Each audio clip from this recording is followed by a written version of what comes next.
welcome to Chef Richard's Kitchen. I'm Chef Richard Miller. Today we're going to make split pea soup with ham.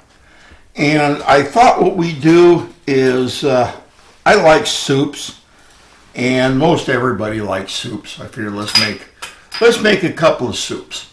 And I remember making cream of asparagus, and we made a squash soup. So now let's go ahead and let's make a split pea soup. And the first thing we want to do when we do this is we want to take and put all of our dried split peas down on a plate or something, a light surface so you can see them. And you want to get them down to a single layer and where you can see where there's bad ones.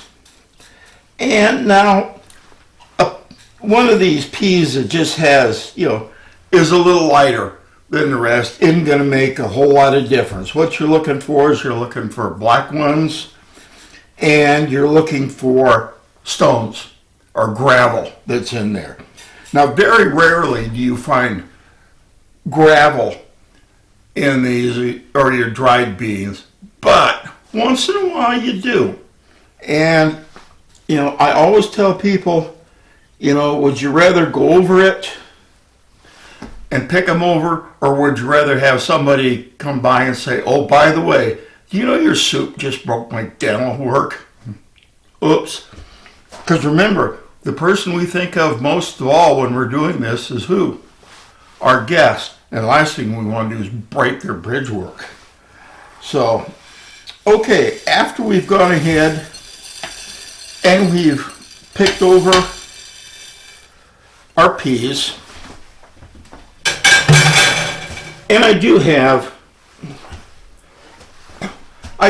a few of them here, that I didn't like. Not very many, but there still are a few. We'll go ahead now and we're going to start our soup process. All right, our pan is coming up to temperature, and I'm just using a little stock pot here. And I'm going to start by putting in about 4 or 5 tablespoons of unsalted butter. Now, one of the things you have to worry about with this recipe is it's calling for 8 cups of stock. And as you know, chicken stock, vegetable stock, whatever, is notoriously high in salt. And what I did was, although I'm using low sodium, I'm leaving the salt out until the absolute last, just to make sure I don't get too much in it. Okay, now that the butter's melted, I'm going to go ahead and I'm going to put in 2 cups of diced onions,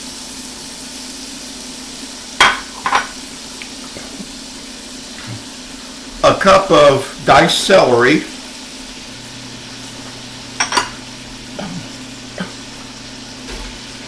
and a cup of diced carrots.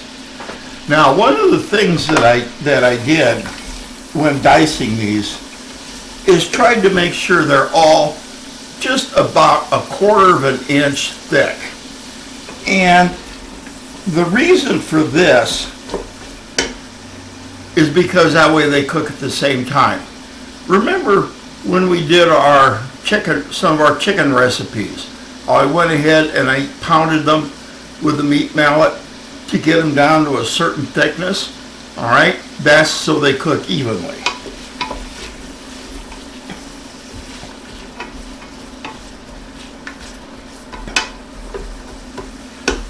Okay, so now I'm going to let this go ahead.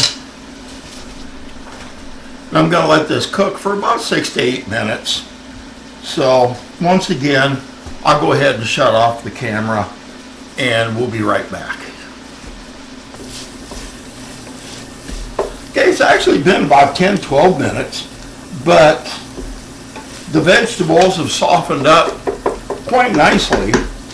So now let's go on to the next step, and that's throwing in And this is probably closer to 3 cloves of garlic. And we're just going to saute these in with the vegetables until it's fragrant. We don't want to saute them too long because garlic is very, very easily burned. Ask me how I know this.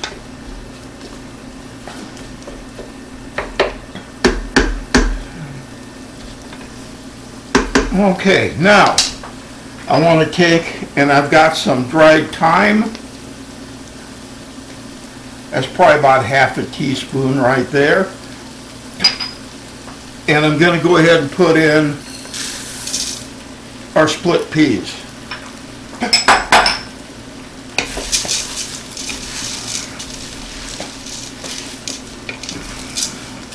Now we're not going to saute the split peas, but I am going ahead and kind of mixing this all in.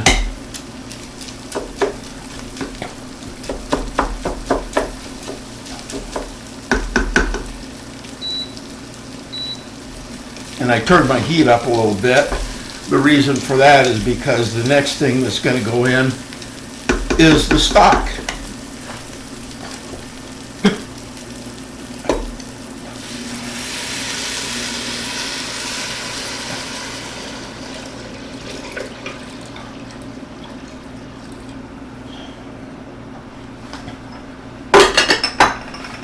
There.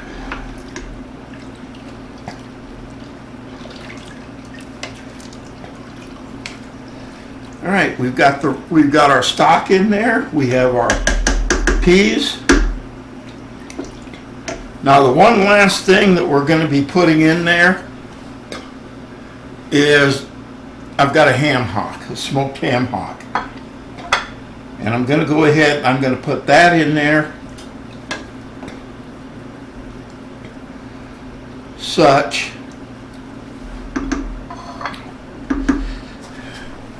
Now we're going to wait for it to boil, and then we're going to turn it down to a high simmer, and we're going to let it sit uncovered for probably 1 to 1.5 hours, or even a little bit longer than that if necessary. The thing we want to do is twofold. Number one, we want the peas to soften up. We want them to actually start kind of thickening, dissolving and thickening in there. And number two, this ham hock here is going to add smoky flavor, but ham hocks are notoriously tough. And any of the meat that's in there that I want to use in the soup, has to be fairly well cooked. It has to kind of one of those slow things, so that way it's nice and tender. So anyway, I'll probably be back in an hour and a half or something like that. Obviously, I'm not gonna hold the tape going there. But as soon as this is ready for our next step, I'll come get you again. How about that? Don't go away. Okay, it's been about an hour and a half, and our peas are breaking down very, very nicely. And let's go ahead and let's pull out our ham hock.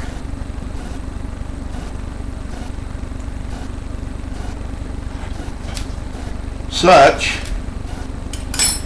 And what we have to do now is I want to go ahead and I want to cut the meat off of this.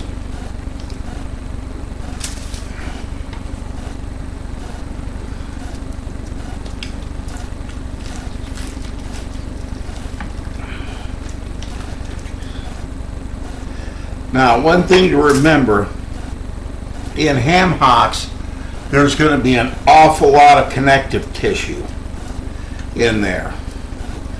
So there's going to be a lot you're going to probably not use.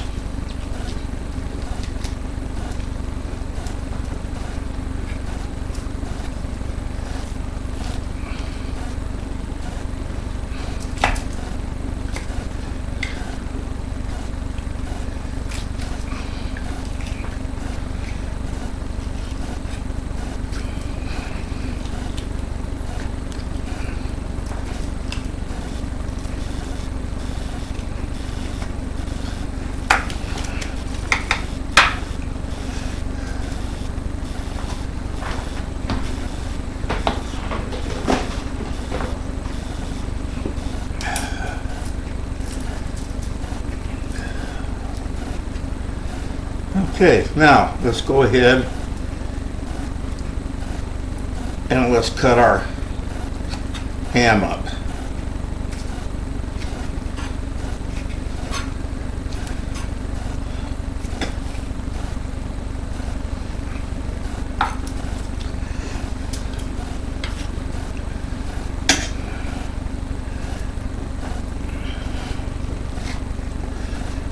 I should actually let this cool down for another couple minutes because it's very, very hot. But anyway, I'll shut the camera off here because I want to do the rest of these, and that'll let it cool down a little bit on its own. So, I'll be right back.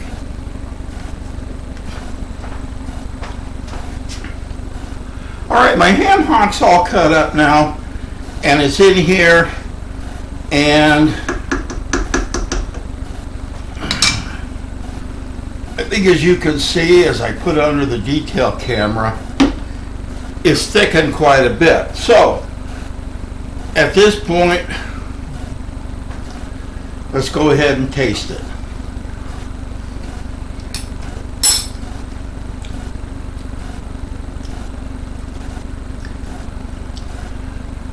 Very good. You can taste the peas, you can taste the onions, you can taste the smokiness that you get from the ham hock. Thing is, I'm going to add just a little bit of salt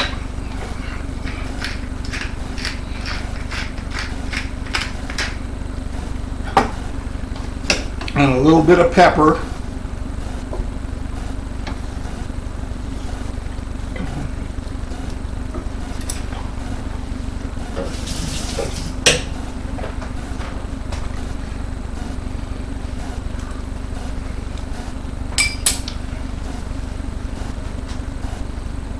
Much better. This is a very good soup.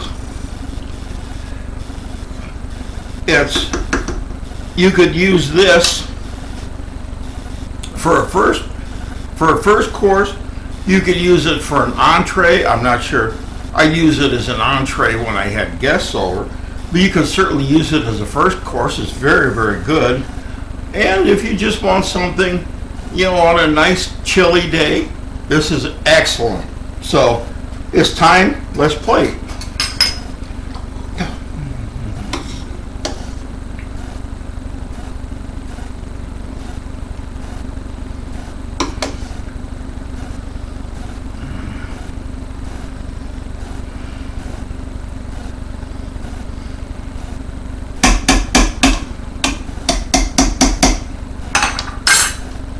All right.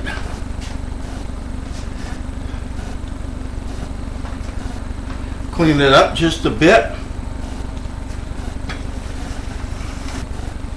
All right, now for garnish, what should we do?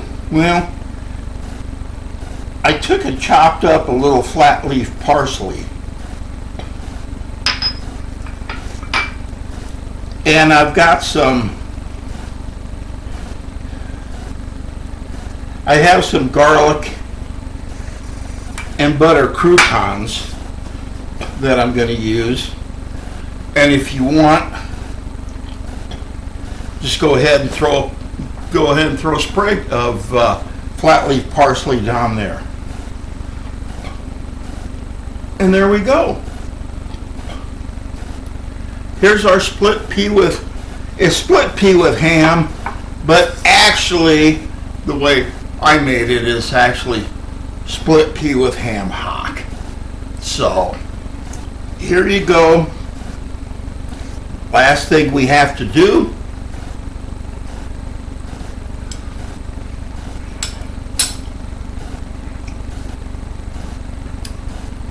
the vegetables are all nice and tender. The meat's nice and tender. All the flavors are very well balanced. To me, this is a home run. So here's another one. Please feel free to try it. I hope you do, because even though it takes probably an hour and a half, which is what I use to simmer this, that doesn't have to be while you're standing here waiting. Just go ahead and let it simmer. So give it a try.